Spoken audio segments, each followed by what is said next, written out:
Okay, good evening, everyone. Can you guys hear me now?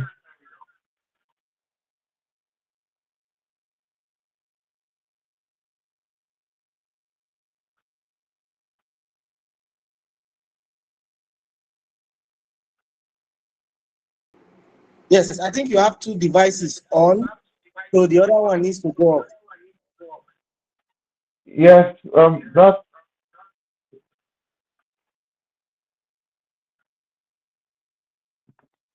it still, I don't know my system, I can't really, Okay, just give yes, me a yes, moment, yes. let me reload this page. Okay, I think that's an issue with the system. I think it's a drive issue. So what you need to do is to you can just make I use want of to your restart. device, your phone. Yes, that will be fine. Thank you so much, sir. Sorry, you said?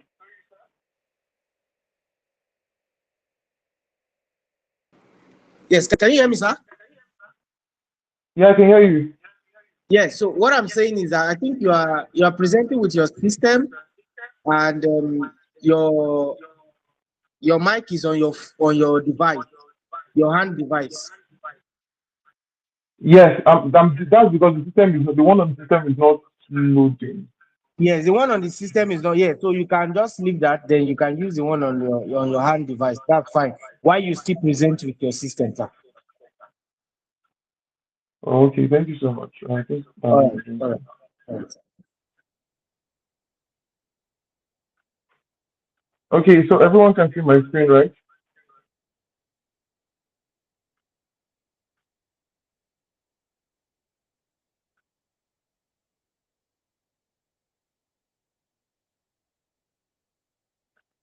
Can everyone see my screen?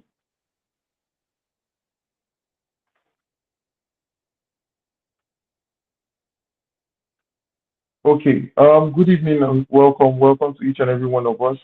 As I said earlier, had we've had a couple of weeks of engagements where I believe we've been able to move from point zero or from point A or B or C to a point that is much higher, right? Let's say H or Y or Z for some of us. And today we've come to we're going to bring the class to a close, right? And at the end of the class, we're going to try to see over the past what we've gone through over the past few weeks, and then we'll have our questions. But we'll just go straight into what is the topic for today, and that is social media management, right? Social media management. That is what we're going to be closing the digital marketing session for this, the digital marketing class for this session with social media management.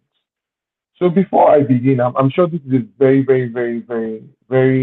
popular word amongst us, whether you're a digital marketer or you've done digital marketing before. I'm sure you've come across this word. So in just 3 minutes, I want us to give our own understanding of what we know social media management to be. What is social media management in your own words? What is social media management? We're just going to do that very prompt. You can just indicate you unmute your mic and then you can either use the chat box or I would prefer that. I mean, for the 3 minutes, you can just unmute our mic and then you can give the answer. So, what is social media management? What do you understand by social media management? Also,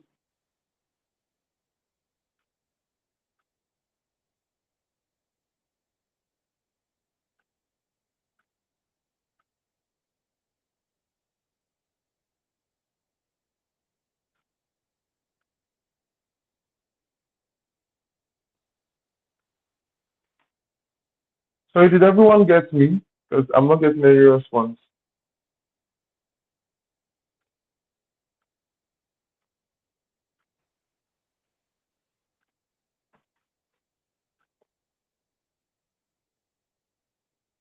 I just want to confirm that everyone can hear me because it appears like it's only me that is in this class. Okay. I can see one reply.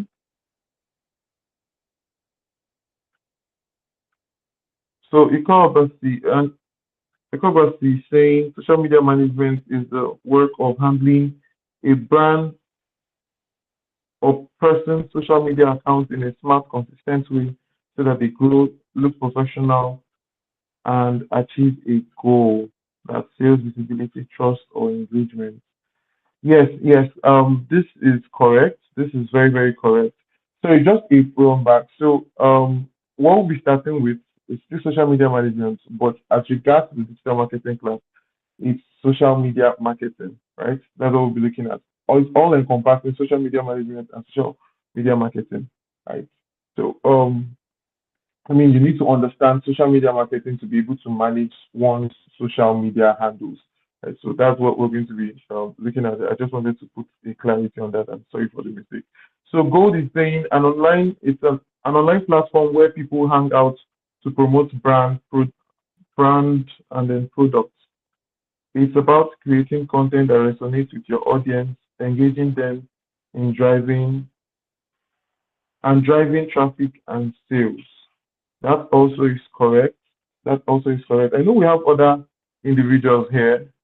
I would love to hear from each and every one of us. So Rabiu, Merit, Abiodun, sorry, Abiodun has given a reply, right? So quickly, if we could just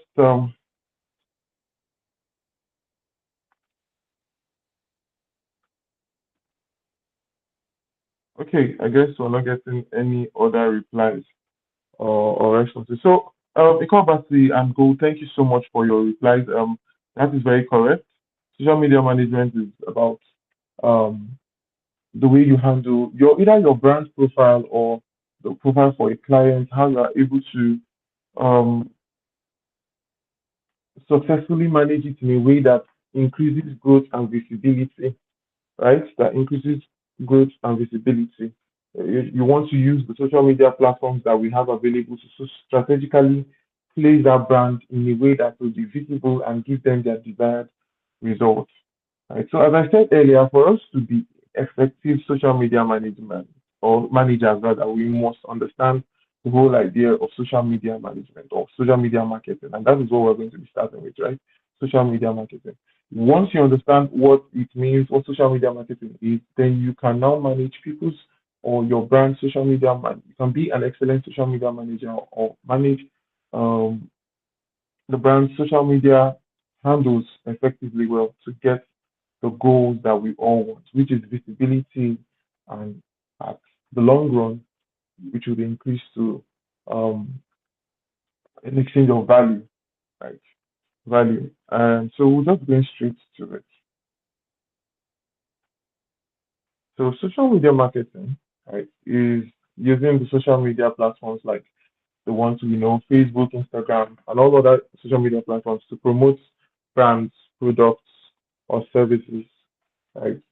It involves using everything that we've done from the beginning, understanding how to put the right content, right? The kind of content you want to put out there, how you should put it, the best content for the best site, and everything that surrounds how we can effectively use the social media and platforms to achieve marketing and business goals.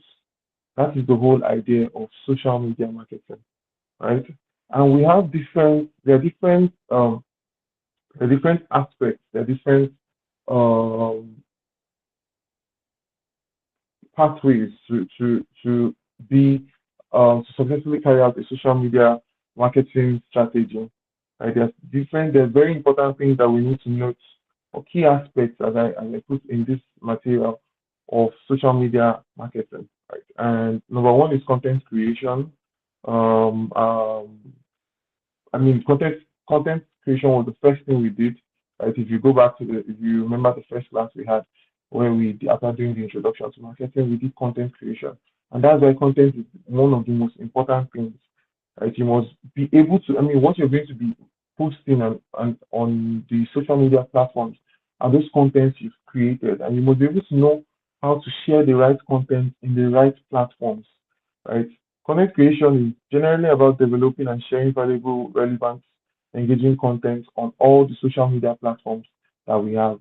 The content must be valuable. You must be offering something.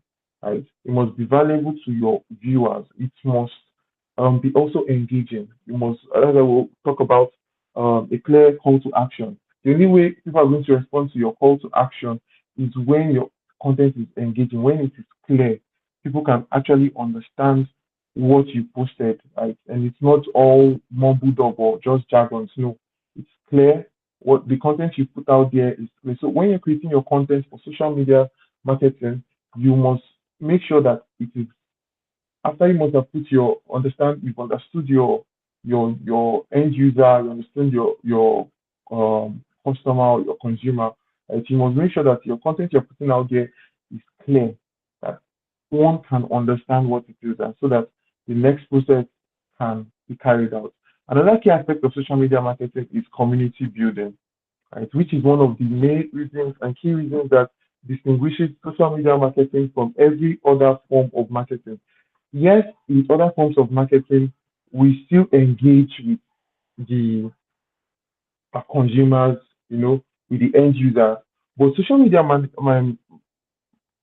platforms, what they do for us is that they give us an ability or the opportunity to engage with our consumers, our followers, those people who engage the consumers are in real time, right?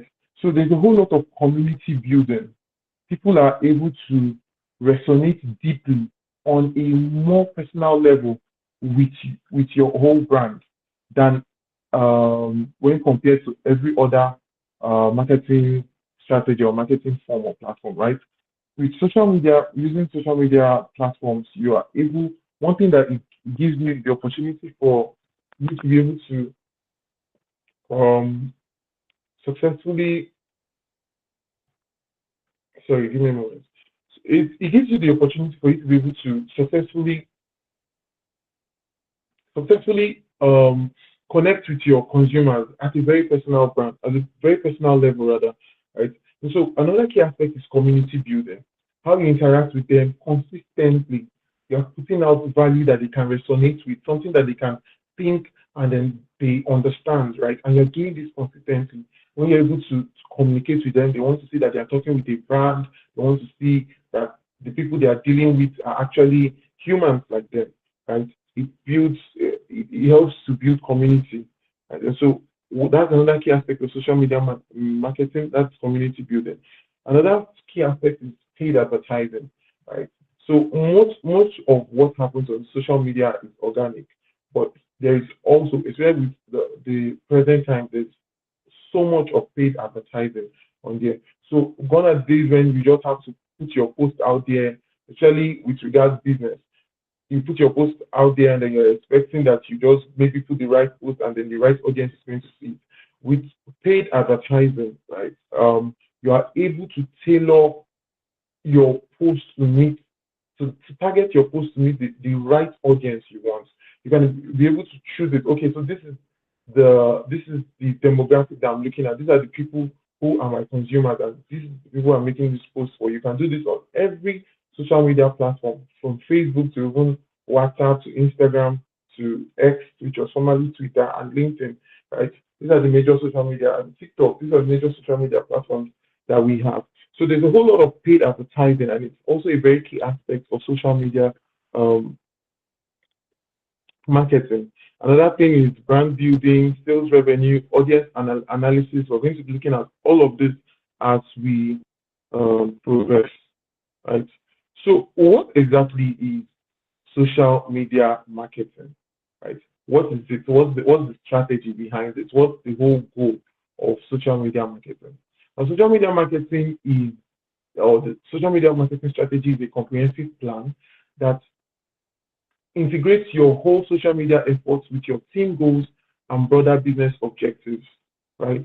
So this is basically what a strategy, what a social media marketing strategy is a way of aligning every aspect of your brand, the goals for your team, right, with the efforts that you are making, so that you are not just putting out content out there to the wind and expecting that it's going to go well. No, it's a calculated effort that you make that gives you the returns that you want. So the strategy behind this is to make sure that your goal as a brand, your goal as a business aligns with the efforts you are making, right? For example, you're not going to be when we talk about making the right content for the right platforms where you're posting, you know that you don't need to post. Maybe you are into education, right? The best platform for you would be YouTube, right? That would be the best platform. If your whole content is going to be about for your brand, if you want to put out the content and it's a long form video where you want to teach, you want to educate, right? It's on YouTube. If you want to make trending videos, it's TikTok. And so you must make sure that the goal that you're trying to get for your brand aligns with the efforts that you are putting. That is what social media marketing strategy is. Now, the reason for this is that when you align your business objectives with the efforts you are putting, you ensure that your activities, those efforts you are putting, will get the right return on investment. They are optimized for performance. You get results that you can measure, right? Well, when you put it on, when you try to analyze it, you're able to see, okay, I've moved from point zero, and my views have increased, my conversion rate has increased. People are beginning to see. I'm beginning to see an increase in engagement, right? So depending on the business objective or the business goal of your brand, why you need a strategy or a social media marketing strategy is to make sure that you are actually going to get those results, right? You are actually going to get the actual results that you want and why you are engaging in um, that social media campaign. So you don't just put out anything there and expect that results are going to flow. So you need a strategy to be able to do this and do it well. And we'll just be looking briefly at some of the components of a good social media strategy. And for you to know that, okay, this next steps are, or the plans I'm making are actually what are going to get me the right results that I need. They're different. There are very certain components that we need to look at. There are key components that underlines or gives us that assuredness that um, we are on the right path with regards to social media marketing. And number one, it is by no coincidence, and number one is understanding your audience. I'm sure that by now this is it's um, it's a mantra for us, right? If you've been attentive in this class, you can clearly say or agree with me that at the middle of everything, at the center of every marketing strategy that we do, you must understand your audience. And so it's by no coincidence that this is the first key component of a good social media strategy, understanding your audience. You want to research and know your target audience. You want to know their demographic is when we talk about demographic, we want to know their age, the certain the certain level which they belong to, right? Maybe are they male or female? Are they in their 40s? Are they young?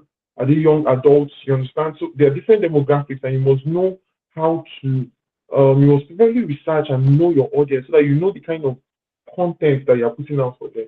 You must understand their behavior, the kind of platforms where you get those your target audience, where you're going to see your target audience is more, right? So as I said earlier, first when we were talking about content creation, you do not want to you don't want to create content. For example, when we give the example of the job posting, and then I asked them the best place for you to post a job, which would be the best platform for that.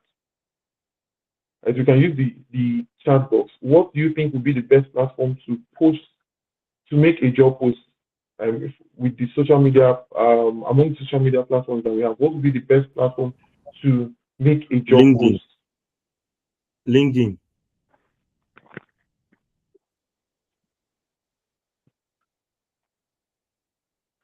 Sorry, can you hear me? Hello? I said LinkedIn. Oh yes, thank you for that. Yes, LinkedIn. So we all know that when Hello, you're can going to see Yes, I can hear you. I got that. I got that. Thank you. Okay. Yeah. So when you're talking about making the right post as a professional or job description or a job advert, you know, it's LinkedIn. LinkedIn is where you're going to actually see the um right audience that you want to get, right? But even more importantly, it still depends on the kind of post or the kind of job you are posting, right? For example, let me say you're posting you're putting a job ad for a cleaner. Do you still think that LinkedIn is going to be the right platform where you're going to get the appropriate response for that? If your answer is yes, um, if your answer is yes or no, for no, if your answer is no, I want to know which other platform you think will be the right platform if the job you are posting, for example, was a kind of look. Let's just say let's a cleaner, the job for a cleaner. Do you think you're still going to get the right response from LinkedIn, or you're looking for laborers for a site? Do you think you're going to get the LinkedIn is still the right platform for you?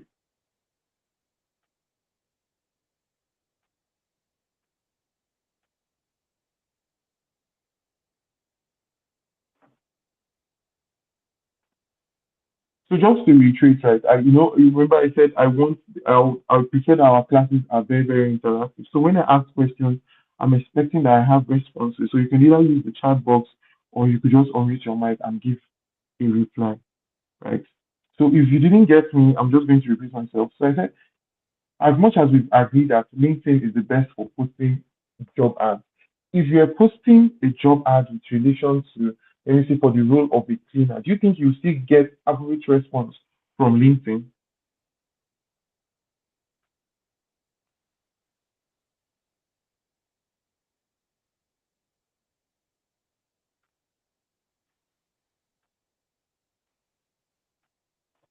So just to confirm, can everyone hear me?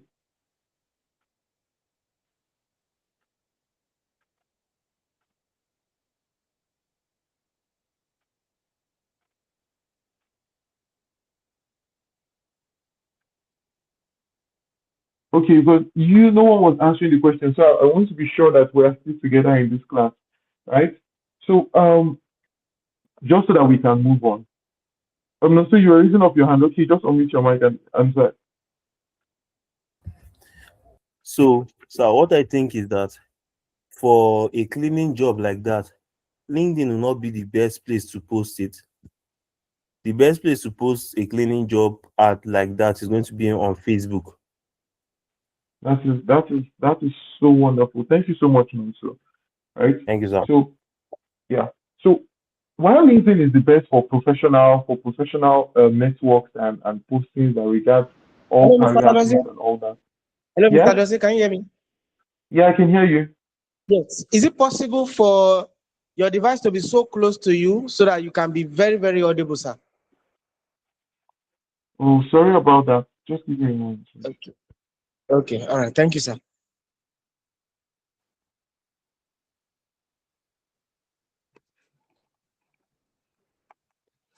Can you hear me better now?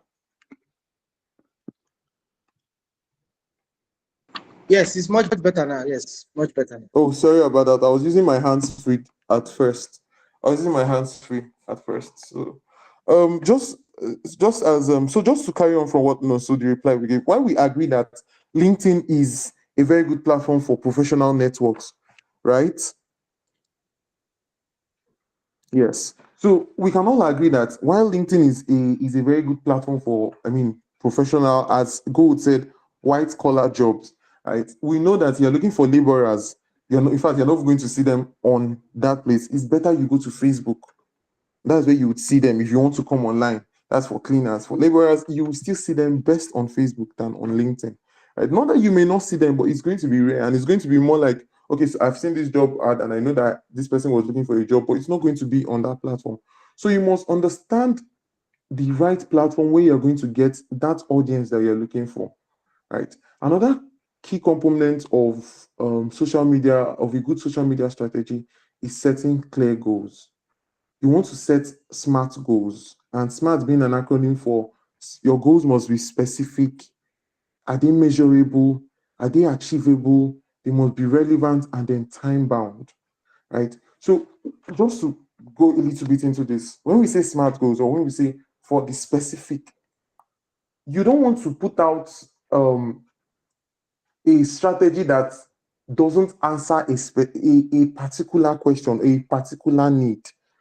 For example, as just still on the example we gave about the job description, right? You know, when a job ad is put out there, you want to be very clear that okay, you're hiring for the role of, let's say, an accountant, right? You want to be clear. Are you looking for an intern?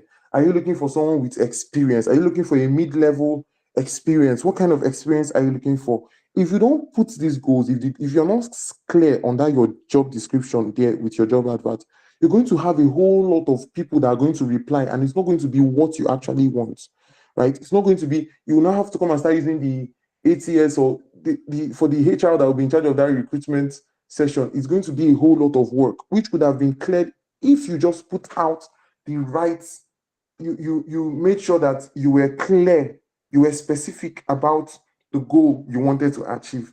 So also with social media platform, you must be clear.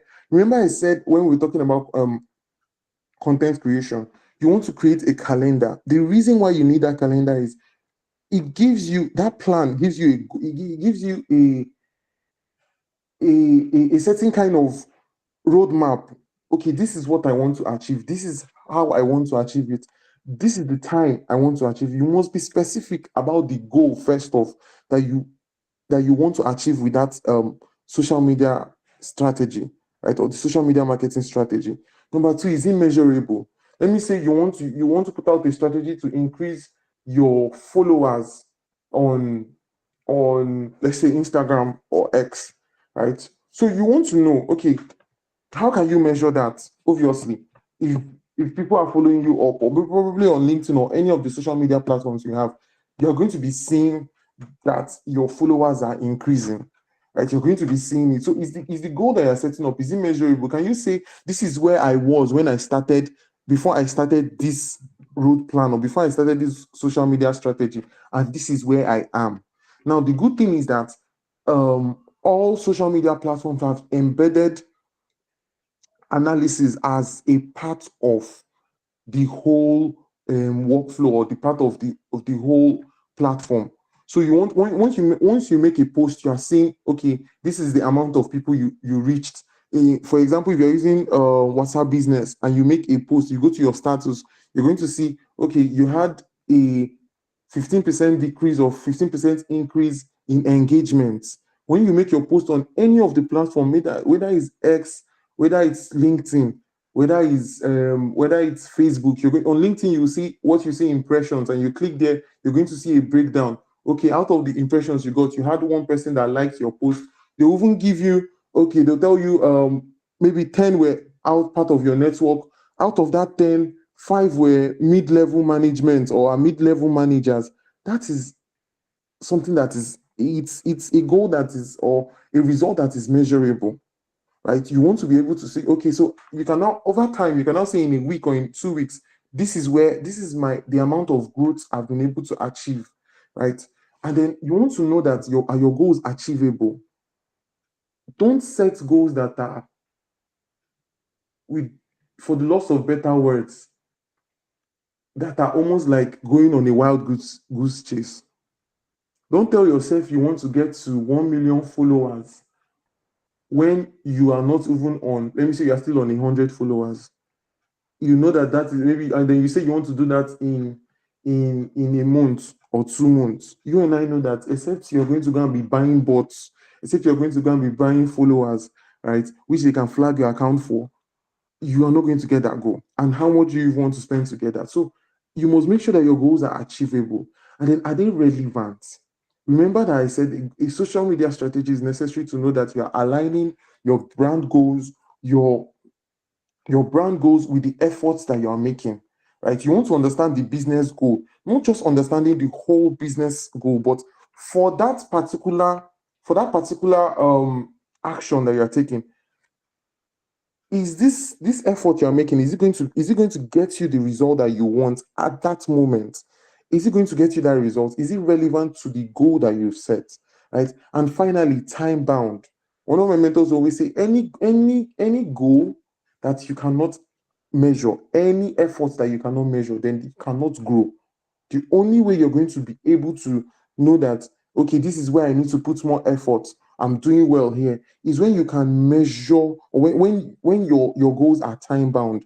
You must give a time, maybe in 2 weeks or 1 month or 3 months, right? It may be most times for when you're doing your social media marketing plan, it's not going to be such a long-term plan because trends change.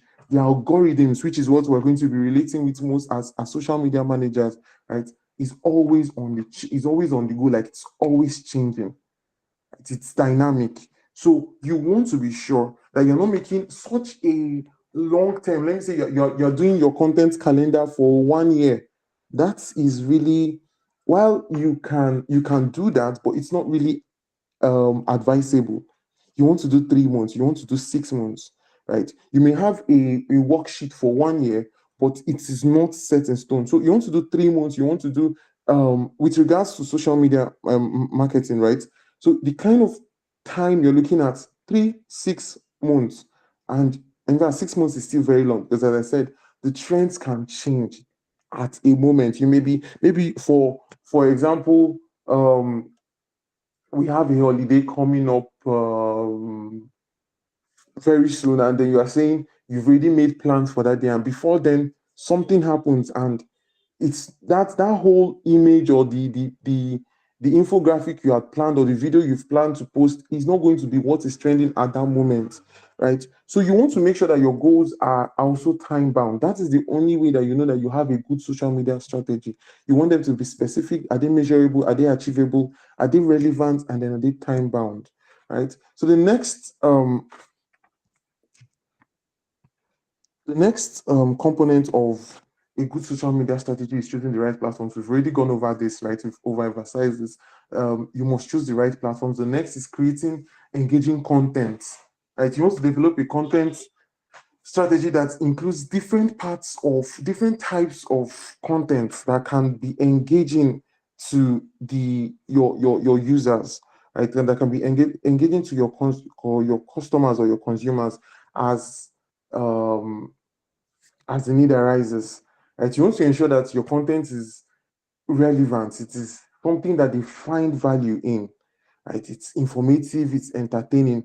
Don't make your brand to just be bland. I don't know if you understand that word, right? It is just there. There is nothing for them to look for. There's nothing to excite them, right? As much as, even if you're doing for any industry you're into, I mean, these days, even okay, so the other day I saw a post on Twitter, and I think it was Abuja Electricity Distribution Company, and someone was asking, it was a content, and someone was asking, NEPA, don't they do content? That should tell you that it's important that the content you're putting out there must be engaging. But guess what? Yes, NEPA know they do, but you may want to believe, why are they doing content? But people are engaging on that. They are building their brand, right? They are building a community. So you must make sure that the content you're putting out there is relevant, it's informative, it excites people, it's entertaining, right? The next key component of a good media strategy is developing a content calendar. We've also gone through this, right? You want to plan your content in advance. This is the only way that you're going to ensure consistency and make sure that you are always on point with the contents that you're putting out there. As we love to say, he who fails to plan is already planning to fail, right? So you must make sure that you have a content calendar in place that you can always follow, so that whether you are available or not, there is a system in place. In fact, with best practices is you even automate those contents, and you can even do that straight on the platforms. Like, you can actually schedule a post to go out on Facebook on this certain day, on LinkedIn or any social media platform, and we even have marketing tools for that, right? Where you can plan the post that will go out for a month. How will you be able to do that if you don't have a content calendar? And so you must make sure that you have a content calendar, not just a content calendar, one that is good, where you have done your research and you're putting out the right form of content. Right. Another component is monitoring and analyzing. I think we've gone over this. You want to track your performance with using social media analytics. Right. Remember, I said that every platform, it's already embedded there. You can track how good your content or your posts, that post that you made, is actually performing. And you can also do that. Maybe look at a 1 month performance. You can look at 2 months performance. So monitoring and analyzing is also part of is very a very important key component of a good social media strategy, right? So, and then the next day is utilizing paid advertising, and so most of the most of the most of what we do on social media management, except you are managing for a brand or you're doing your own personal brand management, most times when we want to make our post, we just do the organic post and we put it out there. But the truth remains that if you want to increase your reach, you want to increase your chances of getting the right audience, you must actually use the paid advertising, the paid options that they have on these social media platforms, right? So whether you're organic, but this way you want to ensure that you have the opportunity to get through to a wider audience. Right? When you make payments, for example, you want to do a paid ad on Facebook, and you choose, like, you say they give you an option, how many people do you want to reach, and you see the amount per day and you calculate it, right? So when you use paid advertising, it opens up your chances of getting to your right audience. Let me say your post is getting to 1,000 people, and your goal is you need 100 conversions. Obviously, you want to, your goal is getting 1,000 people. You're putting for 1 million out there, or you're putting for 500,000 out there. That's the reach you want to put. And all these things are just very simple. It's just for you to understand the kind of the amount of reach you want to put, the demographic, and then you put all this into place, right? Another important component is that I've put here is leveraging user-generated content. Now, what is user-generated content, or UGC as we love to call it, right? Most times, for anybody that's doing a business here, I don't know if maybe you've ever asked your customer for a review, and more than just asking for just written reviews, which we know that anyone can do. You ask for a video review, right? So, or a customer just sends you a voice note telling you, "Oh, I love the service you gave me. I love the way you did it. I love what you gave me," and that is a user-generated content. Now, one way you can increase trust for your brand, and a good component of a good social media strategy is a key component of a good social media strategy, rather, is using those user-generated content. Because when people see that others have engaged with your brand, and that the the feedback that they are getting is actually good, they are also encouraged to, want to engage. They want to buy from you. They say, "Oh, I don't want to miss out from this." Right? I also, "Oh, this person has said, okay, this is going well, and I used this, and this was what I got, and the reviews are good." Right? You boost the trust that people have from your brand. Right? You boost the trust that people have from your brand. And this can be put in any industry that you're going into, like any industry at all, that you want to increase your brand, you want to increase your trust, you want to have a consistent following, right? You must leverage user-generated content. People want to know that it's not only them that are engaging with you.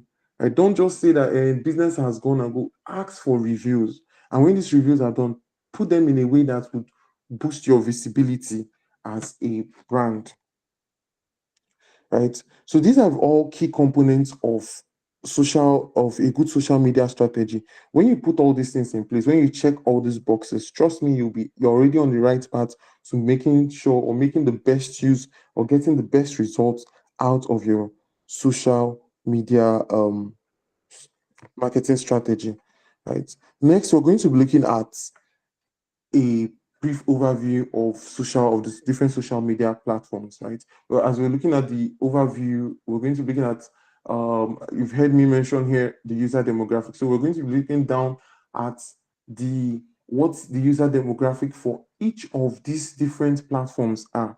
Right. The idea is that at the end we're able to understand the kind of post, the kind of content, right, or the kind of audience that would actually find in this platform. So that's what we'll just be looking at briefly.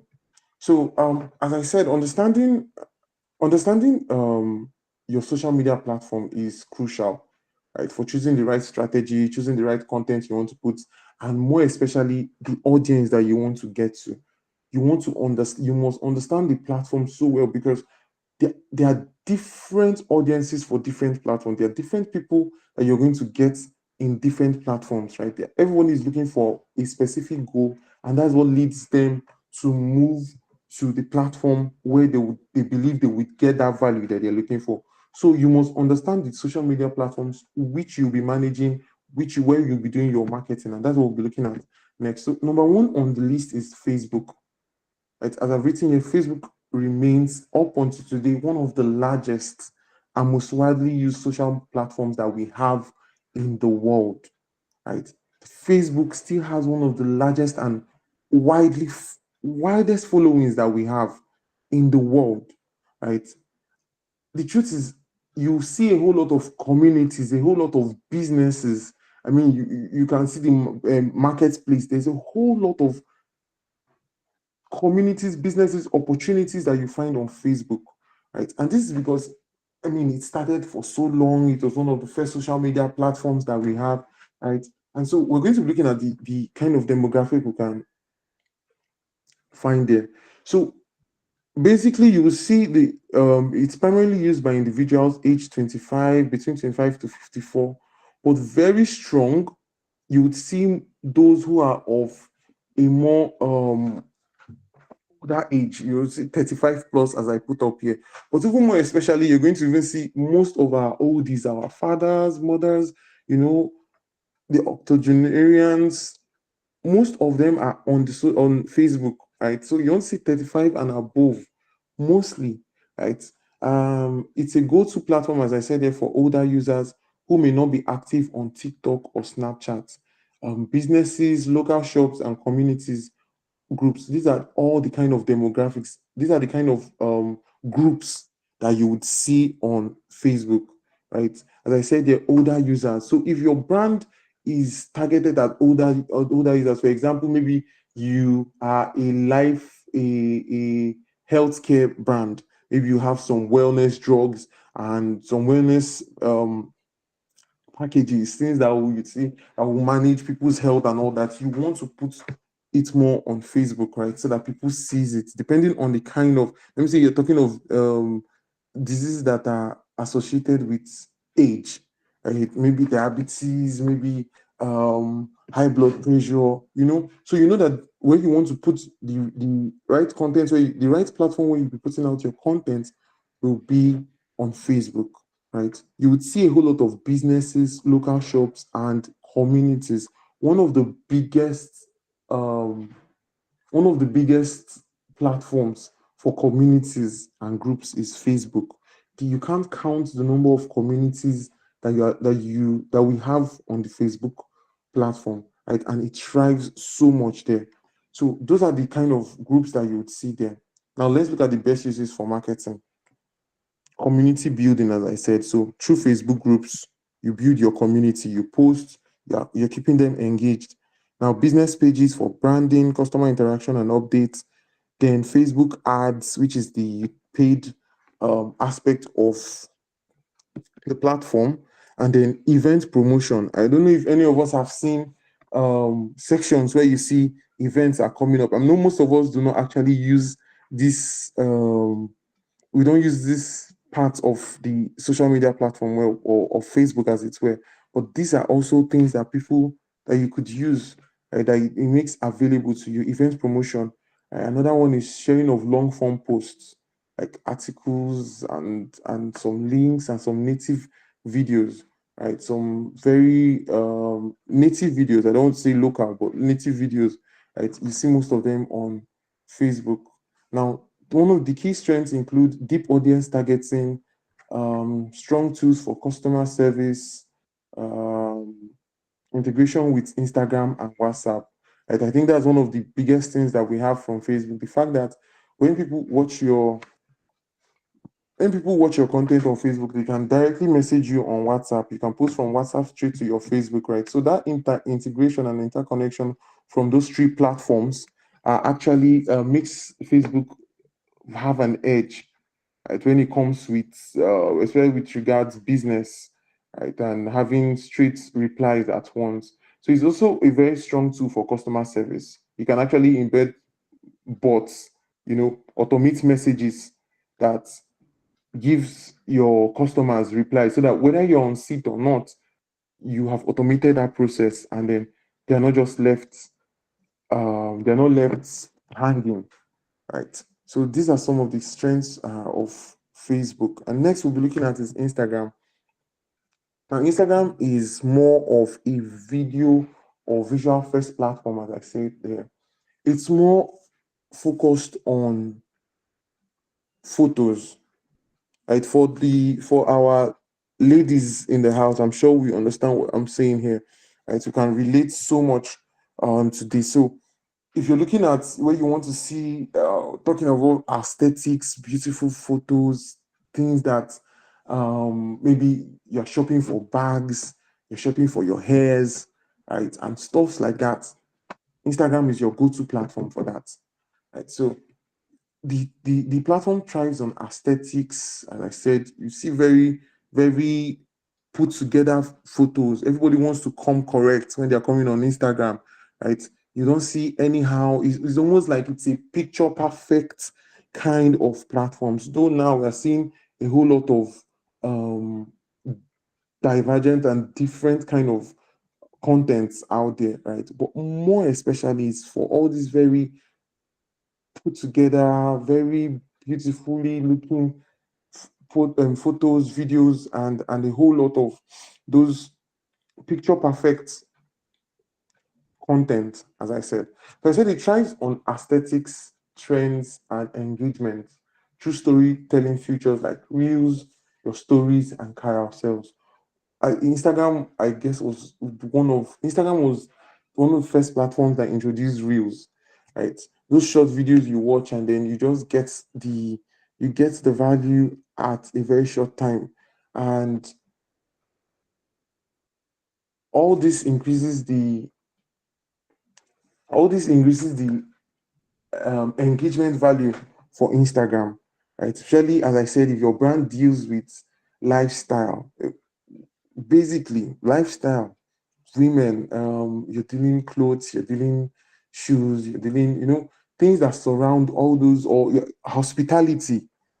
You're looking at different places to go to, you have restaurants, everything that just gives all this kind of good feel, right? You see it on Instagram. Now, the user demographic there is 18 to 34. Now, this, when I give the ages here, these are what are, we say, the age you find predominantly there. It doesn't mean that you're not going to see ages older than 34 there, no, or younger than 34. I mean, you and I know that it's, but prevalently, these are the target audience or the users, the age of the users that you're going to see there. I also said here that it's extremely popular among Gen Z and the millennials. Then you see highly engaged communities in fashion, beauty, travel, wellness, food, and lifestyle. We've already gone through this. I already said this earlier. So if your brand is dealing with fashion, is dealing with beauty, you're looking at hospitality, travel, wellness, food, lifestyle, then the Instagram is the best platform for you to put out the right content or meet your target audience. All right. So let's look at some of the best uses for Instagram. Visual storytelling, right? It deals more with your pictures and videos. That is what Instagram is for, right? So if the content you're putting out there is not video as per education, but video to make someone have this kind of good feel, this feel good feeling, like, that is aesthetically pleasing. You understand? That wants to make someone, I want to go to this location, I want to get this bag, I want to get this thing. So it gives an opportunity for you to tell your stories visually, right, through posts and stories. Now, reels and videos, you use them to ride on trends and reach new audiences. And these are some of the things you get on Instagram. Instagram shopping, brand partnerships with influencers, and you use them to increase your credibility. Right, these are some of the best uses you can use. These are some of the best things you can use the Instagram for, right, or the platform for. Now, the key strengths include high engagement rates, um, great for product-based businesses, and then it's integrated with Meta ads for targeted promotions, right? So as I said, when you want to put out, especially for paid advertising, right? The beautiful thing is you can do as low as 1,000, and though the reach is not going to be so much, right?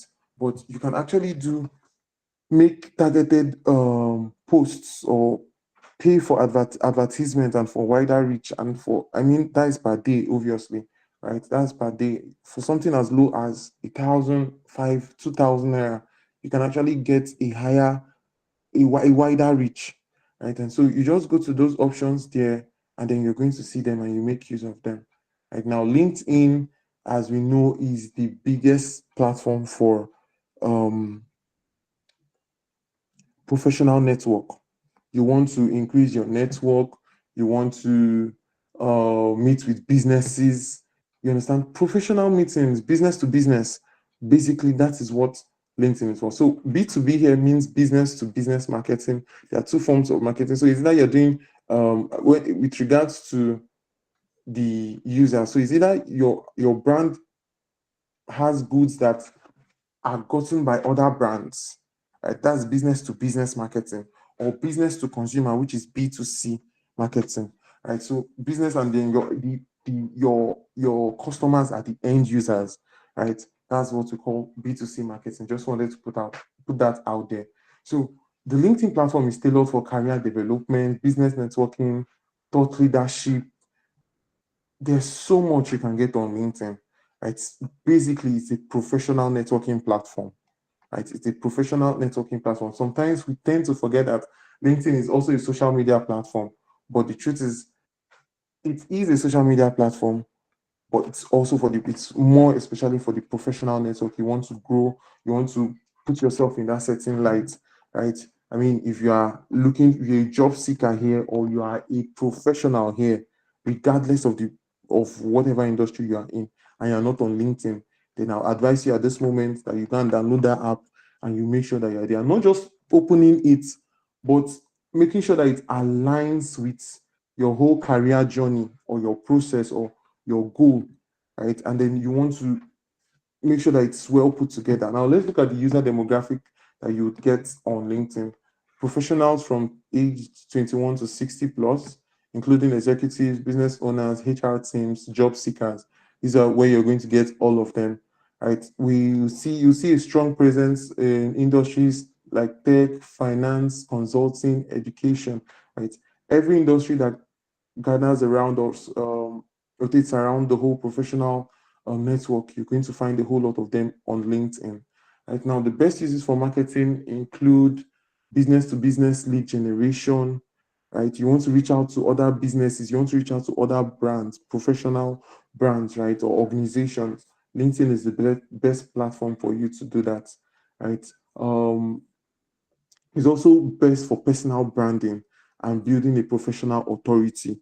When you want to establish yourself or your brand, right? Remember I said that each and every one of us are a brand. Whether you have an actual business or not, you're actually a brand, right? And what you do on social media, what you do on all these platforms, whether you like it or not, is you're leaving a footprint, and that is a brand that you are forming out there. So you need to be intentional about it. So professionally, one of the best brands, the best platforms to build or establish yourself is the LinkedIn, right? Another form best use is that you can use it to share your expertise, which still corroborates the whole idea of putting out yourself as an authority in your field, right? So you can use it to share your expertise through long form posts or articles, or you want to share industry news and insights. And then more importantly, or the one that is so popular, is job recruitment and hiring. These are the best uses for marketing. For hiring, we have LinkedIn Recruiter. Those in the human resource profession would actually know what I'm talking about, right? You have LinkedIn Recruiter, but even on the normal platform, you can see a whole lot of, oh, you are hiring or you are looking for a job. This is the market where they meet. This is the platform where they meet. Now, the key strengths include LinkedIn gives the users there a kind of high trust platform. Though in the present, it is more like people are just forming and putting anything there. But the truth is, if you can remove the whole noise, it's actually the best platform to build trust. When people see your content consistently, right, around your profession or the goals or the profession that you actually say that you do, right? It builds trust that the trust that they have on your brand, right? And when I say your brand, I mean either personal or an organizational brand. Right? People come here, they want to learn, they want to grow, they want to connect, and they are sure that the connections they are making, because I mean, people are there for. It's assumed that a high number of people there, or someone you're meeting there, is actually goal oriented. The person knows what the person is going for. Right? The individual knows what the individual is going for, and so it increases the kind of um, trustworthiness amongst the users there. Right. Another key strength is good for driving organic reach with valuable content. Is ideal for consultants, trainers, and everyone in the industry in the professional field. Okay, so so far I don't know if you've been able to follow up with me. If you have any questions, you could just use the chat or description box as we go on. Right, you could just call my attention to it, or you just put your questions on the chat box, and we're going to go over it later. Now, the next platform we'll be looking at is X, which was formerly called Twitter. Right, X, which was formerly called Twitter. And now X is a platform that we use to get real-time conversations. Right? I love to say that if you want to get the trending news in laid-back Nigerian language, as it is hot, right, you're going to get it on Twitter. Once you are signed up to the right communities, you're signed up to the right trends and platforms, right, or the hashtags that are moving there, especially with regards to your location, you're going to get news on the go, trends as they develop. The best platform where you're going to get that is on Twitter, right?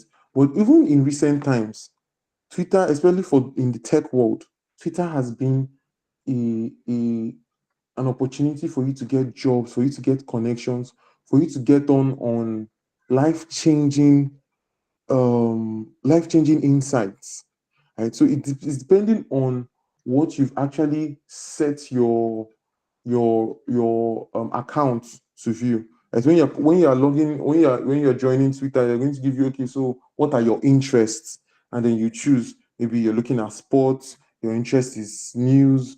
What kind of news are you talking about? Or is fashion, is lifestyle? And those are what you're going to be seeing is going to be surrounding those your interests, right? So you can also use the hashtag, like on the search, you can put the hashtag, you look for fintech job opportunities. There are a whole lot you can do on Twitter that people are getting on Twitter in recent times than just vibes and tweets, right? Or trends and all that. There are a whole lot of more beneficial returns that people are getting from Twitter, right? The user demographic we're looking there is it's very broad. It is very broad, right? But predominantly 18 to 49 there-ish, but the truth is that it is very broad. It is very, very broad. It's popular among journalists, politicians, tech enthusiasts, and activists. More emphasis on journalists, tech enthusiasts, and activists, right? Because as I said, it's the best place for you to get trends, for you to get news as it is happening, right? In real time, you get that on Twitter, right? It's geared towards users who want updates, opinions, and conversations. So if you're looking for any updates just move straight to Twitter. You're going to see trending. If something is trending, move to Twitter. You're going to see why it is trending, right? So let's look at some of the best uses for marketing. Live event coverage or product launches. You want to launch a product, right? A certain kind of product, right? Twitter is going to be the best for you. Hashtag campaigns to drive engagement. There are a whole lot of hashtags that you see on Twitter, and these are what drive trends. There are a whole lot of hashtags, right? And that's the way you can drive engagement when you use the right hashtags for your content. Customer service brands use the whole platform they use it to respond in real time. All other social media platforms are more prevalent on Twitter, right? Another thing is building of voice and personality.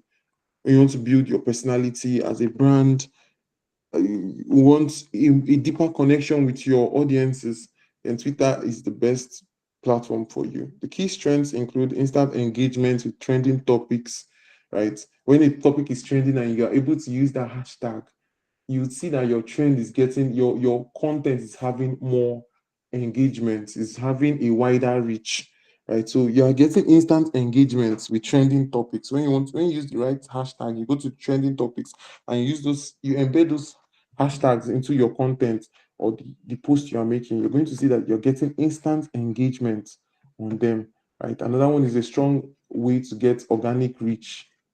When I mean organic, I mean not paid for, right? You're not paid advertising or not paid for via retweets and threads. It's also great for techs and startup brands, right? They're thought leaders and personal brands, but especially for tech and startup brands, right? Twitter is a go-to place for for um for them. Okay, so next is TikTok. We're just going to breeze through this. It's a short video platform. It's just like almost like Twitter, but just like Twitter, you also get trends, right? But more on creativity. You want to see viral content, dances, trends that are moving, and more about creative content, maybe music, songs, a whole lot of trends that are always coming up on TikTok. So it's a platform that promotes short form videos, right? And it's one of the fastest growing platforms globally. In fact, it's the fastest growing platforms that we've ever had in the recent times.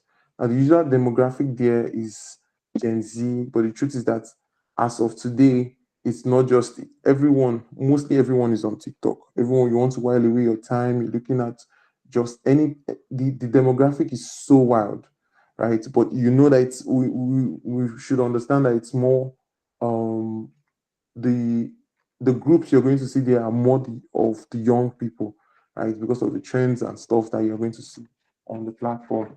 It's a highly active and you see the highly active and creative user community. So those who are always, as I said, it's more like the youth, the creative community. What do I mean by that? You're looking at those who are musicians, dancers, spoken word artists, you name it, the whole creative community. You're going to see them more prevalent on TikTok, right? Here, users prefer authenticity and entertainment over polished ads. So it's not all put together like Instagram, where there's more emphasis on the aesthetics, how good it's looking, how it must be perfect. On TikTok, it's more like they want to be able to see your behind the scenes videos, your flops, your things that make you human or make your brand human, right? So people are looking more for entertainment. The users that come here are looking more for entertainment and authenticity than any other platform. The best uses short form videos, hashtags, and a whole lot of other best uses for marketing. And the key strengths include huge organic reach potential. Right? The truth is that with TikTok, whether you're just coming in and then you have a greater chance of going viral. You basically you can't say this is a trend that is going to move, and you can't even give a reason why a trend is just going so well. Like is becoming viral, you can't really pinpoint it. You may think maybe it's music today, and then you're seeing a dance that is going viral. It will be a very old dance, like in the 80s, and they're bringing it back. So you really can't see a reason why a particular content is going viral on TikTok, right? But you have a huge potential to actually go viral, even as a new user, right?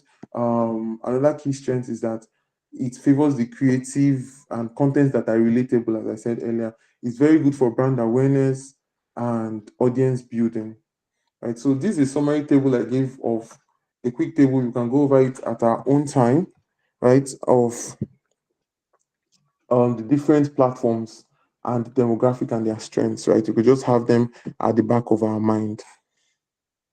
Yeah. So far so good. I hope we've been following.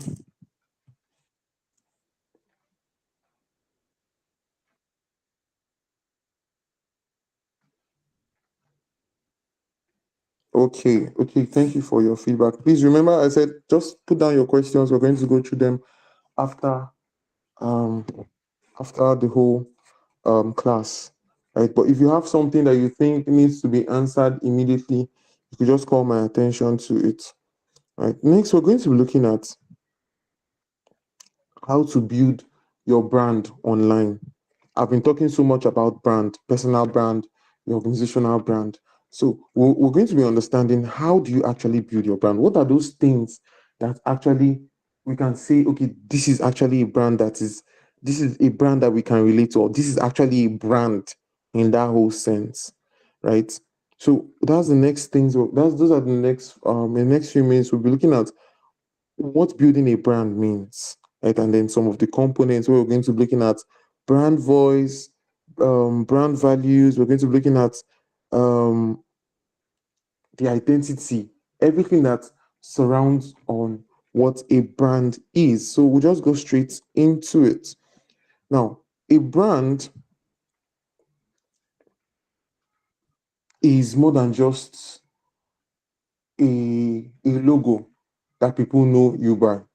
It's more than maybe when you've been hearing brand that you need, maybe it's just popular brands you can associate with. I don't know if we know popular brands. So you can just use the chat box to name some popular brands that we're very familiar with, right? I mean, we can name up to we'll be able to name up to, I dare say, 10 or 20.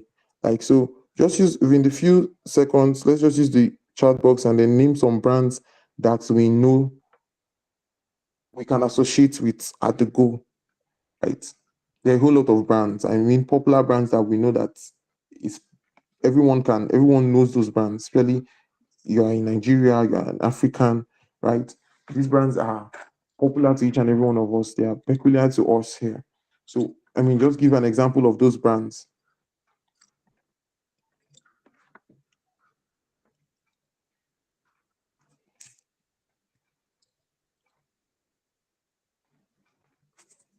Did you get the question? I said I need examples of brands that we know. You could just give one or two. You don't have to start. I mean, brands are like so easy for us to get. A whole lot of brands. For examples, we have MTN. If we're talking of the telecommunication, we have MTN, we have Airtel, we have Glo, right? We have in the food business, we have Gino. We have the Coca-Cola company, right? Dangote Cement. Yes, thank you for that one for. Right. So there are a whole lot of Vodi Group. Yeah, Vodi Group. I know that person that just posted that should be in Abuja probably. Right. So Vodi Group. I stand to be corrected, right? There are a whole lot of brands, right? And we're going to be looking at, as I said, we're going to be looking briefly as to what makes a brand stand about. What is a brand about? How do you know what even makes you relate with a brand? I mean, I just asked a question of some brands, and I'm sure there are so many component things that stuck into our head that we relate with this brand. That's what we're going to be trying to dissect in the next few minutes. As I said here, creating a content is not enough. You must build a brand that is recognizable. and that stands out because there's a whole lot of content. You see, one thing that the internet has done for us is that yes, the world is now a global village, right? It's now a global village, but there's a whole lot of content, there's a whole lot of brands you're competing with. And if you're not able to stand out, then you're going to be lost in this whole um sea of brands, of content, of the global village that we have. So you want your brand to stand out. You want your your business organization to stand out, and that's what we're going to be looking at here. So it's more than just a name. It's more than just it transcends just a picture. Branding, important, which we're going to be looking at briefly. Parts of branding includes the way you write, the tone in which you write. There are different tones which you write, which maybe you have not understood this before. It hasn't come to your understanding or knowing before. But by the time I start mentioning them, you'll be able to relate brands that have a certain kind of voice, brands that have a certain kind of color, brands that have a certain kind of way that which you relate to them. Once you think about that thing, you know, oh, this is the brand they're talking about. For example, if I say everywhere you go, which brand am I talking about? MTN. Yes, MTN, right? Or we say, I mean, there are popular catchphrases we have for brands, right? Or even colors. Same with MTN. Once you see yellow, you're thinking MTN. Once you see red, you're thinking Airtel, right? So a brand comprises of different components that makes them stand out, right? I have said, as I said there, to build a strong, consistent brand online, you need to focus on some very, very important components. Number one on that is the brand voice, right? Not every, you may not know it, but there is a certain way in which you talk. There's a certain way in which you type. I don't know if you've ever had this experience, right? And this is before we go even into organizations and other professional brands. You're typing with somebody, right? And then, I mean, typing, like on WhatsApp, you're typing, or you've been talking with somebody, and then another person picks up that phone and starts chatting with you. How many of us can have had the experience of knowing that it's not the same person I'm chatting with, or you've not even be sure because you're not really sure if it's the same person you're chatting with just because the person started using, you can't really put your mind to it, but you just know that this is not the same way, this is not the same way you talk, this is not the same way you chat, right? Have any one of us had that experience before? Can we relate to that?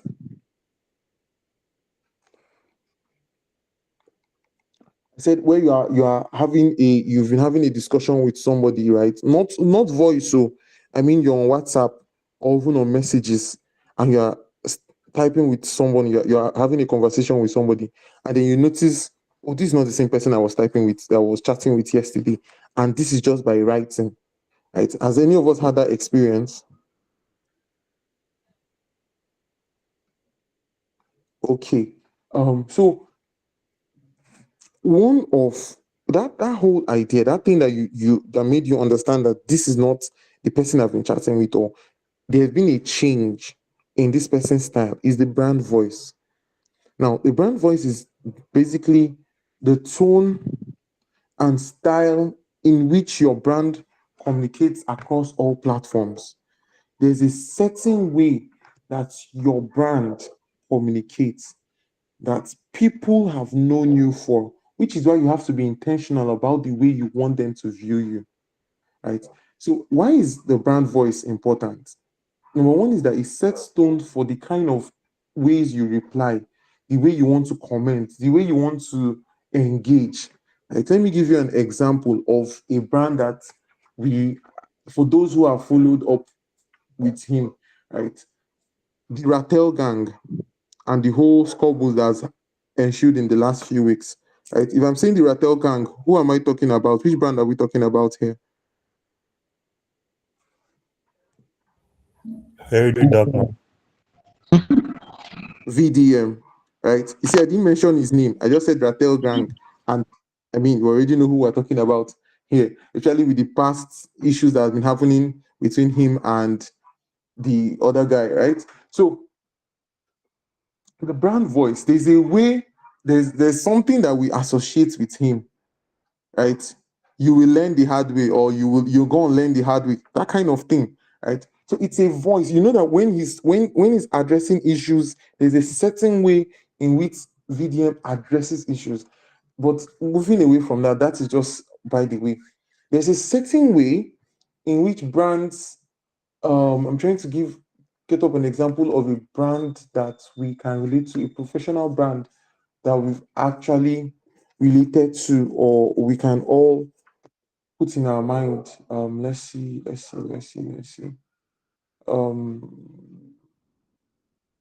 Banks, which bank? Okay, maybe we'll get back to this later. But there are different kind of there's a certain way in which different brands communicate, right? And whether they like it or not, it is a way that the users will associate with you. It is something that they've come to know you for, right? It helps people to connect with your personality and build a kind of emotional trust with you, right? Once they relate to this kind of brand and it resonates with them, trust me, you're building a following, you're building a community. And so we're going to be looking at the different types of brand voices that we have, right? Number one is friendly, right? Your brand voice could be friendly.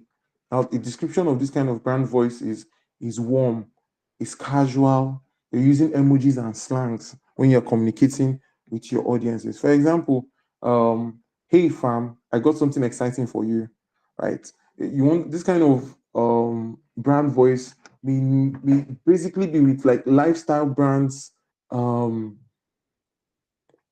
brands that are maybe centered around hospitality, or personal brands, creatives, people who are doing like skit makers and all that, right? It's warm, it's casual. They're using emojis, they're using slangs, right? It's friendly, it's very friendly. That's a kind of brand voice. Another brand voice is the professional kind, right? It's formal, it's structured, no much playing around with emojis and all that. It's straight to the point. The example I've given here, we're pleased to introduce you to our new service. Everything is like you're reading a formal letter. It's like you're reading an article or a presentation, kind of, right? It's professional, it's straight to the point, right? Yeah, that could be a kind of brand voice. Another brand voice your brand may take on is inspiring. For all the motivational speakers, it could be uplifting, a more positive tone. When people listen to you, they feel energized, they feel motivated to move on. There are brands like that, right? There are brands that we can associate that with. You're closer. Example, when the brand uses words like you're closer to your dreams than you can think of, there are so many examples of brands that use the inspiring, or their brand voice we can associate with as inspiring or motivating or uplifting. Another one is the bold or confident kind of brand voice, right? You can still see this is almost like the professional brand voice. It's direct, you have strong opinions. Yeah, saying we don't follow trends, we set them. That's a kind of example of branding, of brand voice. Now, the thing is, as much as you want your brand to be associated with a kind of voice, a kind of tone in which you write, there are certain situations where you may have to include or speak in another way, right? But it should not be so different that maybe this week you're using a friendly or professional, your brand voice is friendly or professional, and the next week you're using inspiring. No.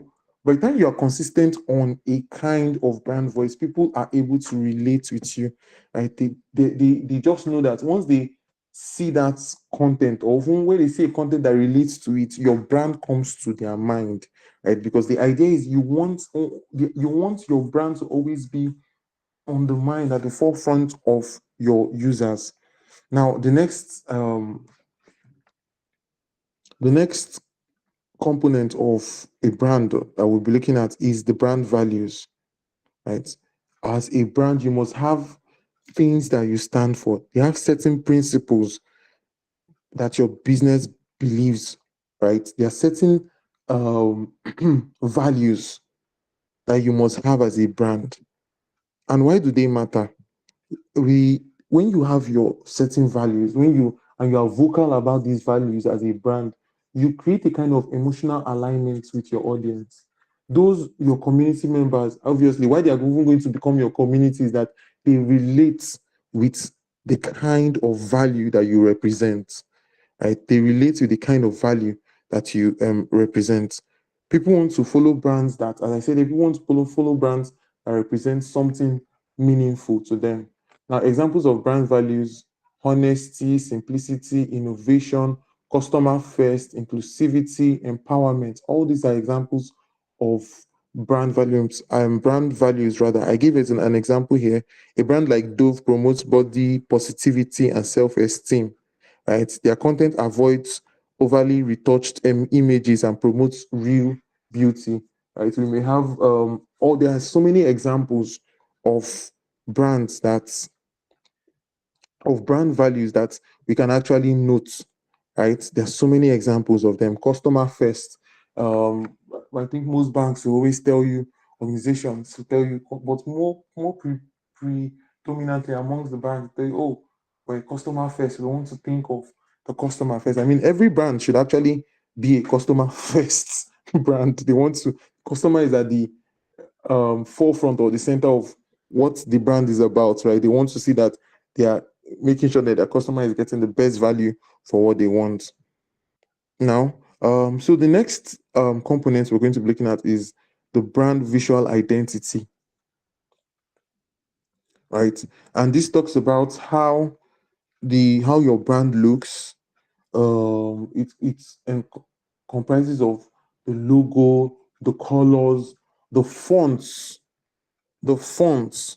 Right? If you have any designer in the house, you're going to understand what I'm saying. But even for most of us here who are going to be using we're going to be using at least the most simple designing tool, Canva, right? The fonts matter, all these things matter. You do not want just like the example I give, when we talk about when I say yellow, or when you see something yellow, a couple of brand comes to your mind, but one of the most popular brands that will come to your mind is MTN. You see red, you see Airtel, immediately you're seeing green, you're talking of Glo, right? And why is that possible? Because you've associated those colors, they've so made it so consistent every time you see their brand. Imagine if MTN was changing color every year, or every 2 years, or every 3 years. Trust me, they're not going to have the same reach or customer base that they have now. And so it's very important that your brand has color, one color, they are consistent with it, either one or two colors, but not so much, right? And whether you're even having, maybe you want to play around, you have one major color, still using MTN as an example, right? You have one major color that you are using. Just let's just look at um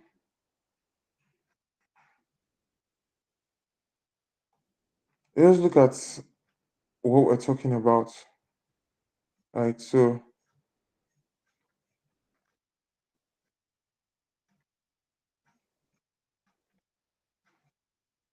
sorry, just give me a moment. Okay.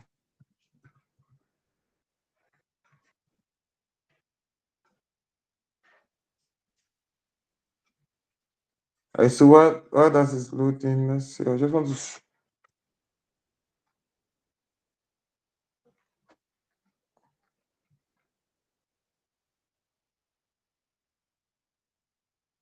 okay. So can everyone see my screen?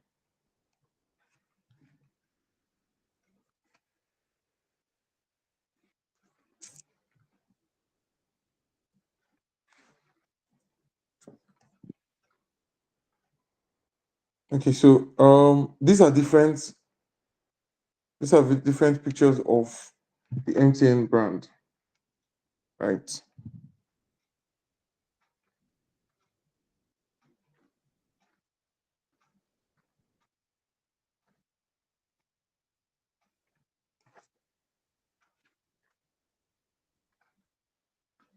Okay, so if you look at this picture now, right?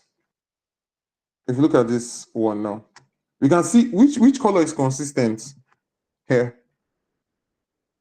on this image. We can all unmute our mics and just talk for this time. Which color is consistent? Yellow. Yellow, right? Can we also see that? Can we also see? Yes, yellow. Can we also see that there are some other colors here that we can identify? Right? There are other colors we can identify. You can see white, you can see blue, you can see red, which is very, very, very small.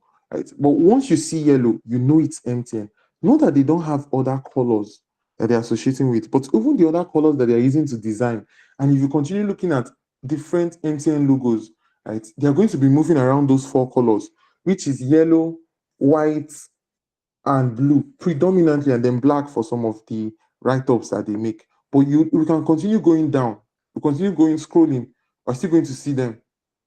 We're going to continue seeing that wherever you see them, you see those 3 colors, they don't deviate from it. That is the thing about consistency with the color code you're making. Sometimes maybe you're designing, or you have a brand and you are changing logos, you're changing colors, right? Because of maybe you're doing Christmas and you say it's red and green. No, if we're to search MTN Christmas photo or something, you will still see, let's just do that now, sir. You still see that they are consistent with, okay, MTN Christmas flyer. They are still consistent with their color. The background, this is a Christmas, these are all Christmas photos from MTN. These are all Christmas photos from MTN. Can you see that they did not change? Okay, still loading. They did not change their brand colors regardless of the season that they are in. Instead, they brought that season now, they incorporated it with their color. What are you seeing? What are we seeing here? The colors we are seeing here is blue and yellow, right? So as a brand, right, whether you have a brand you are managing, or your own personal brand, make sure you have a color. You have a color code or a certain number of colors that you use that are going to be associated with your brand. Now, away from even the corporate body, a body like MTN, let's come back to our skit makers. Which skit maker do we associate with the green clothes? Brain Jota. Brain Jota. I didn't mention his name. I just said green cloth, and we know it's Brain Jota. This lady, what's her name again? When you look at all these kit makers, you see that they have one particular clothes that they wear. The times of Emanuela and McAngel, it was one particular kind of clothes for a long time before they started changing, right? So all kit makers, what's this person's name? This very popular. Oh, I've forgotten. This popular skit maker that uses, okay, Sabinus. Yes, Sabinus. And which color is that? We have blue, and then the purple or blue and the little black tie, right? And you can see him wearing that color, whether he's on stage or anywhere, you're associating it with him. This person, that is it Farouk or so? This I'm trying to remember her name. Right. I don't know if someone can help me with her name. There's this very popular skit maker.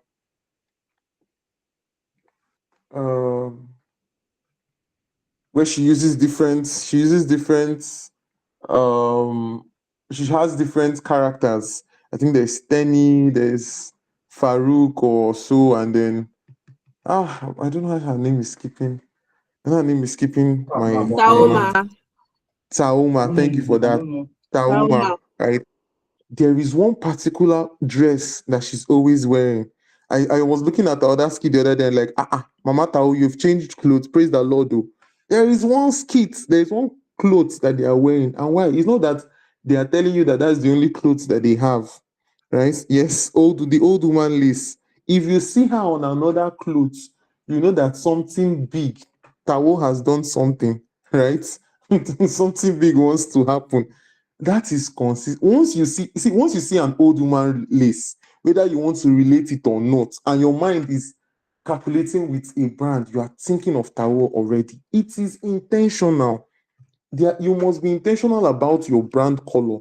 The same way with your brand voice, the same way with your brand, the same way with your brand voice, the same way with the tone, right? The way that people see. So you must be intentional about these things. Don't go choosing different colors and you're doing Christmas colors. I said, like this example I gave you now. MTN could have said, it's Christmas time now. I mean, don't they have red? They can use red and green. No, it doesn't. It's not going to. It will just move away from what they know them with. Right. So you must have a kind of. You must have a brand color that people associate your brand with, that they can use to relate straight to your brand. Other key elements I've listed here. So apart from the color palette, the font size, right? It may not be clear to us now, especially if you've not you're not into designing so much. But when you're designing a logo, if you go back to that whole MTN or any big corporations we have, right? They have a font size where they don't move away from, right? There are different font examples. There's, the one that if it's for typing, we know Times New Roman for your documents and all that. There are different fonts that we have that you can choose from to use, but do not use more than one or two, because believe it or not, it's confusing sometimes. Right? All these things are very important. Then the logo. You cannot. This is something that even a layman should know. You must have a recognizable symbol that people, once they see, they know that this is your brand. Right? They must know that this is your brand. Another thing you're looking for, the imagery style. Is it bright or dark? Is it professional or casual? Then the templates. These are all different design patterns and elements of design. But all this makes up with the visual identity of your brand, which is what people relate to. Because people relate more to pictures. For those of us in Abuja, there's this example I want to give. Sorry, for those of us who are not in this state. There's this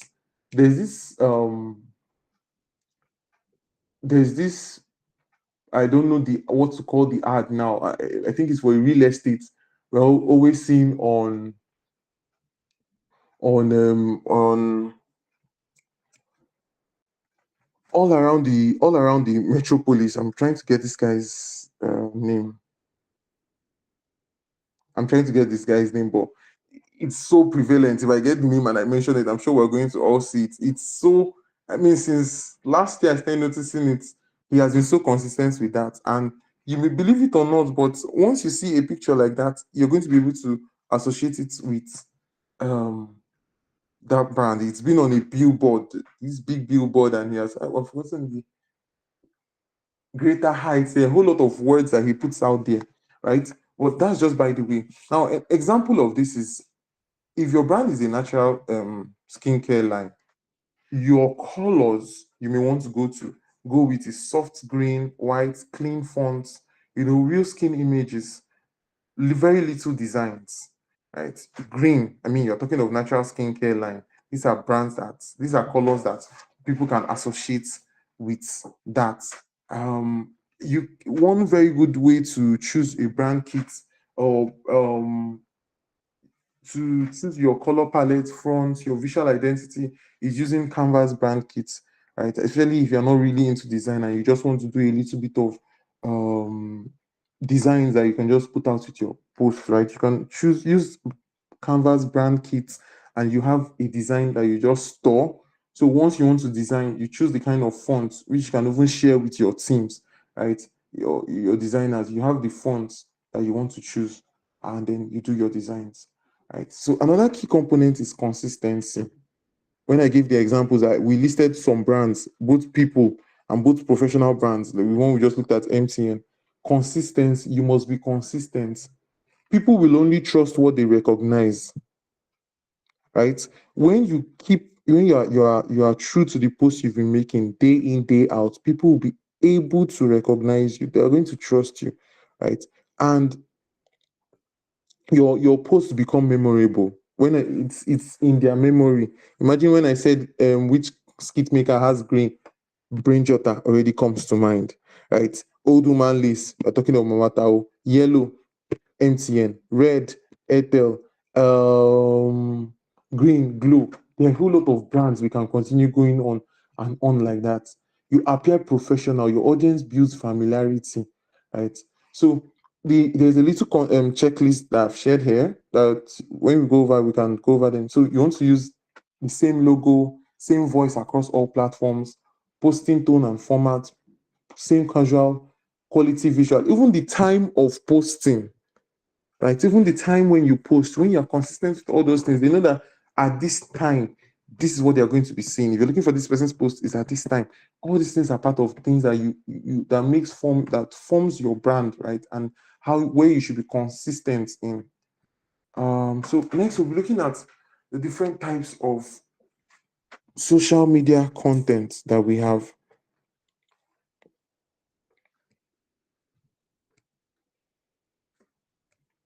Sorry, just give me a minute. So we're looking at the different types of social media contents that we have, right? Or the kind of social media contents, yes, that we have. I know we've mentioned them briefly and we know that most of them, so we're just going to breeze through them. Number one is posts, right?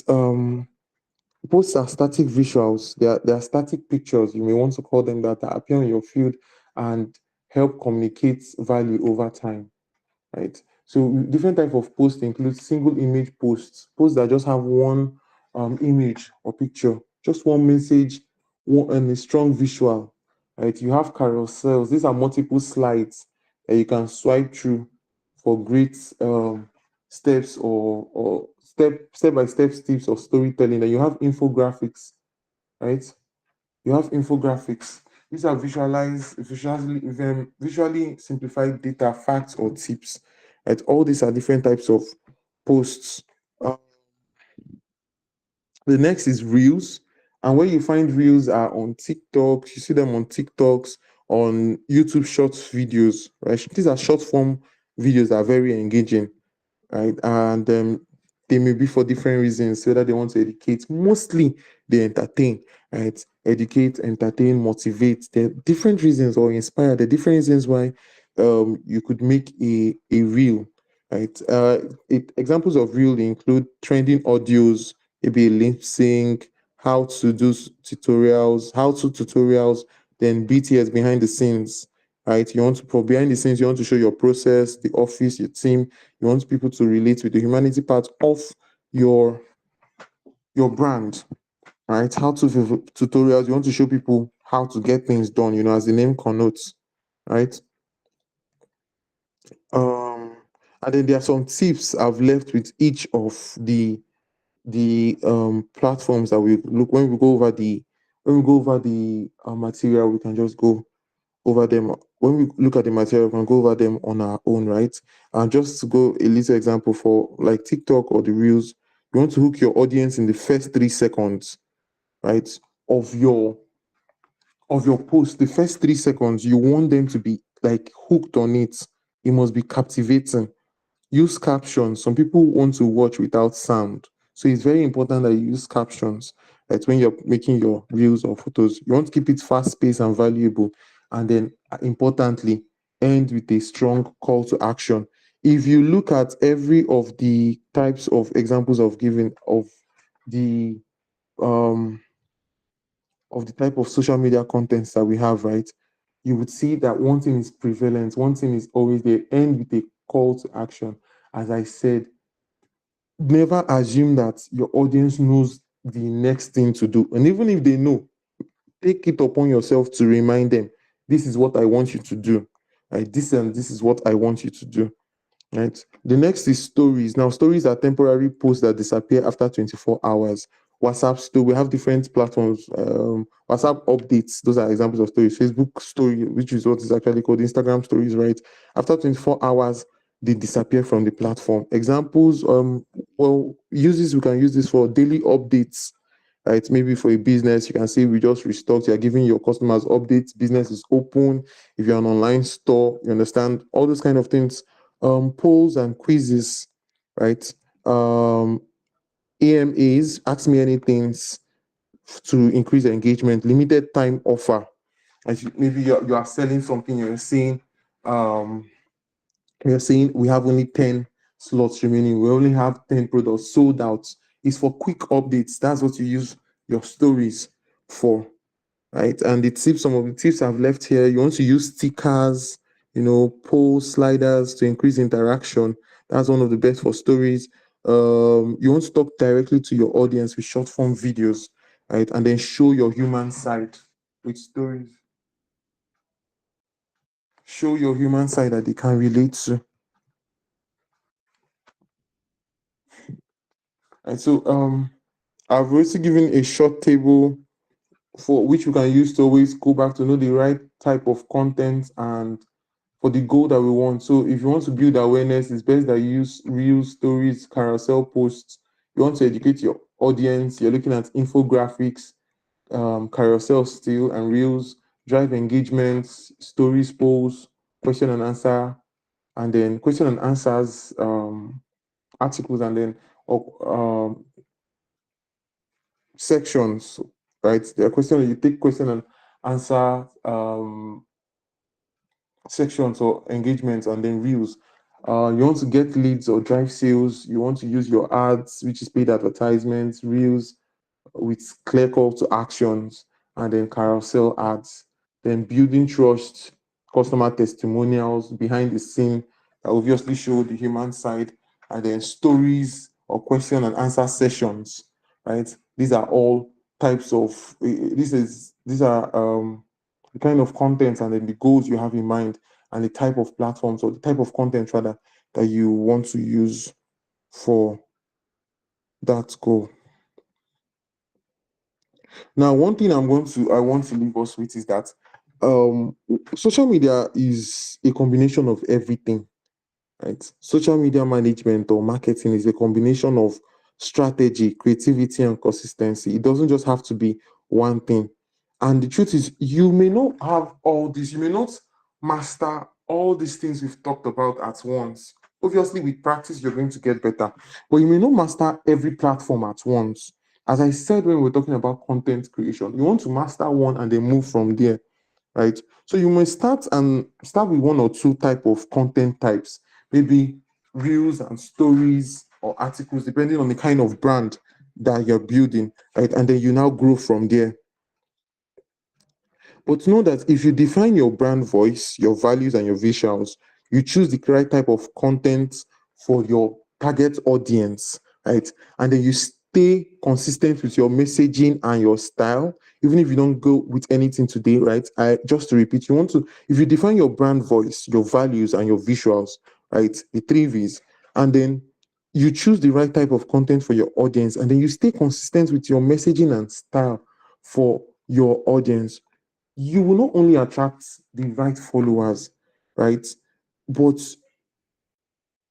you would also grow your conversion rates, your clients, your fans, depending on the goal of your brand, right? Maybe you want to build your community. Once you do these things, once you're consistent with the brand voice, your values, your visuals, you're able to communicate it with clearness and clarity, right? And then you are you understand the kind of platform and your audience and where to get them, and you're consistent with all these things. Trust me, you'll be getting not just followers but the right one for your brand, right? So it's essential that you get all these things, that you are able to understand them first off, because whatever you want to be able to do well, you want to understand first.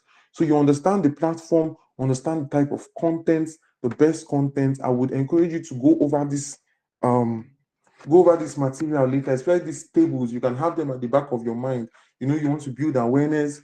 You know, you're doing how-to videos, stories. You want to use carousel posts. You want to drive engagement. Let me say you make an article and you are saying, I want to see you now ask a question like, what is your own experience? Have you had this kind of experience? Depending on the kind of post that you made out, can I see your replies? If you had this, or if you agree, you can put out a um a view of yours, and then you're like, do you agree with this or you disagree with it? And you see, put your responses on the description box, right? And that is how it is. You're driving engagements, right? And also remember that every content you put out there, you must have a clear call to action of what is the next step that your that you want your customer or your consumer to use, right? So next we'll be looking at, oh, it's almost time. So we'll be looking at briefly, we'll just touch a little bit on content creation strategy, and that's where we'll be ending today. Every other thing we're going to look at it ourselves, right? We will just go over it at our own time. But as I said, this material is straight to the point, and once you can go over it, you get everything you need for social media marketing or management. Okay, so looking at content creation strategies, there are different. There are certain strategies that we've talked about a whole lot of strategies here, right? We've looked at social media marketing strategies. Now we're looking at the content creation strategies, right? For you to create consistent strategic content, right, you must try that, as I said earlier, that you have a clear plan, right? That your whole content has a goal that you want to achieve, and you are putting your efforts in line with those goals. Now I'm going to give you a few what we'll be looking at next is how to create contents that are purposeful, that have clear goals, right? Number one on this is use your content calendar. I've mentioned this on and on throughout the time of this training, right? Using a content calendar is key. I cannot overemphasize the reason why we need to have a content calendar, right? To organize, to schedule, make sure that you are always ready for your post. You're always ready for the content of the platform, that you're not slacking when you're supposed to be making those right posts, right? It ensures consistency, as I said here. It ensures that you stay organized. It makes you look professional, right?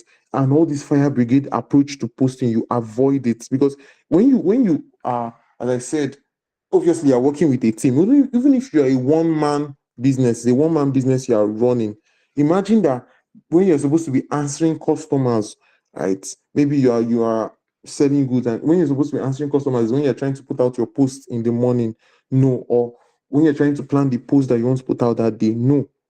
You must actually have a content calendar. It helps you. And then there are some tools I've listed here: Google Sheets, Trello, Notion. These are some tools that we can research on our own and we can see. Another thing is, I also mentioned this when we were talking about content creation.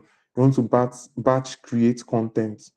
So what does batch creating mean? You're creating different content at once, right? You're not just saying content for 1 week. You're creating content at once. Maybe videos. You're doing different videos for different platforms, but you're doing them at once.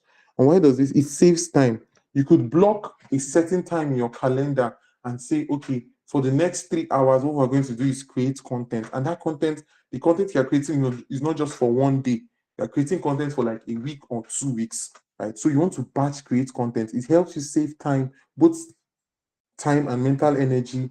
It helps you improve your consistency, your tone, your design, and it allows you to stay ahead of the whole process in social media management. right? And I've given a little example on how you can create content, right? And so we can go over that. And very important, I'm going to take a little time on this, is using content pillars, right? Using content pillars. Now, what are content pillars?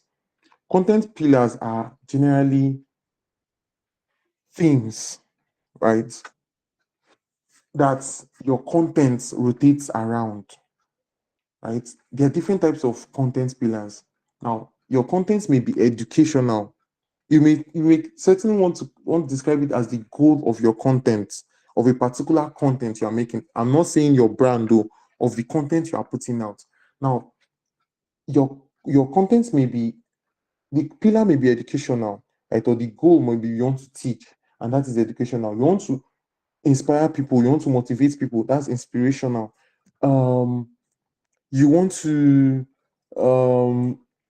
promote your products, that's a promotional. You want to showcase your products, right? You want to create awareness for your product, that's a promotional kind of pillar or content. Or you want to encourage in engagement, and that is the interactive form of pillar. So basically, a pillar, what is a pillar? A pillar is something that holds, in building, for example, it's something that holds another thing, right? Maybe it's holding, a pillar may hold, I'm not really conversant with the words to use, that it may hold a deck, right? Or a pillar of a society, something that gives people an idea, a goal of, or a set plan of something that holds things together, right? So when we're talking about pillars in content, this is the goal of that content. So do you want to teach? You know that everything that you're going to be creating around that content has to rotate around education. It has to be educational. Example of educational content: tips, tutorials, how-to videos, for inspirational content, quotes, you can put quotes, founder stories. These are examples of type of content pillars, like inspirational content pillars, right?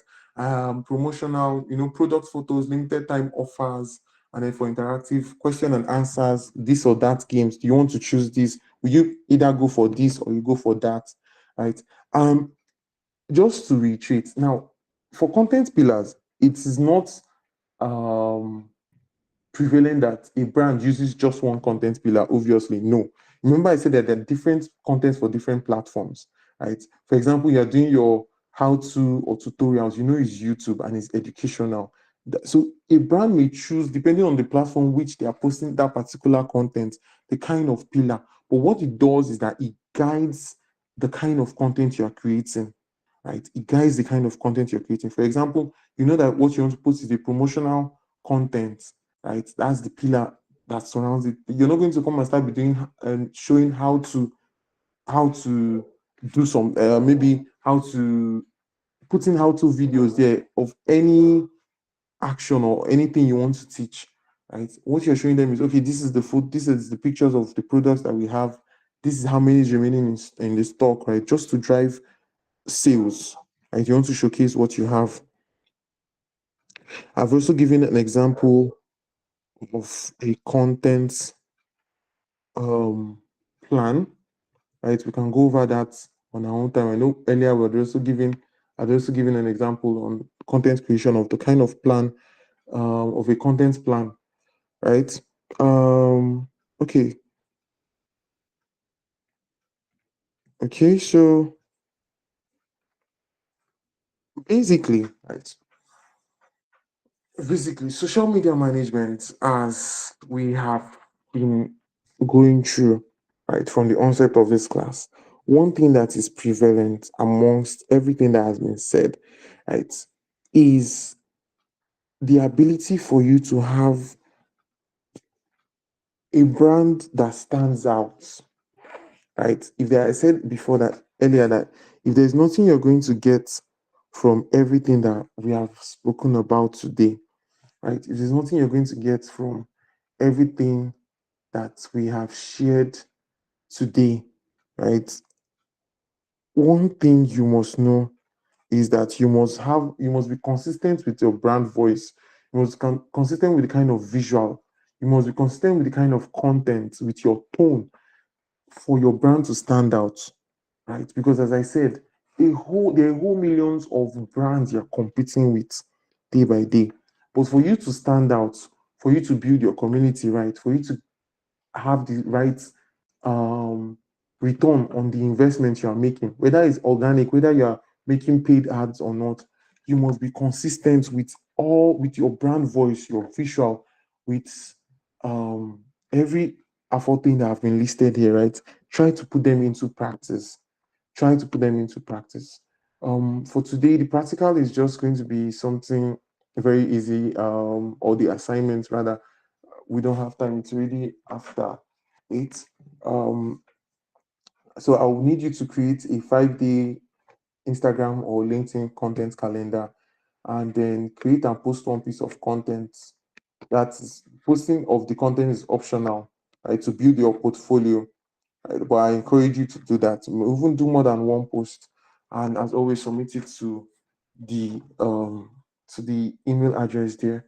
Right. So with this, we've come to the end of today's class. Right. If you have any questions, now will be the best time for us to um come up with them. I hope we've been able to follow up onto this moment. Right. I hope we've been able to follow up with everything that regards digital marketing, right?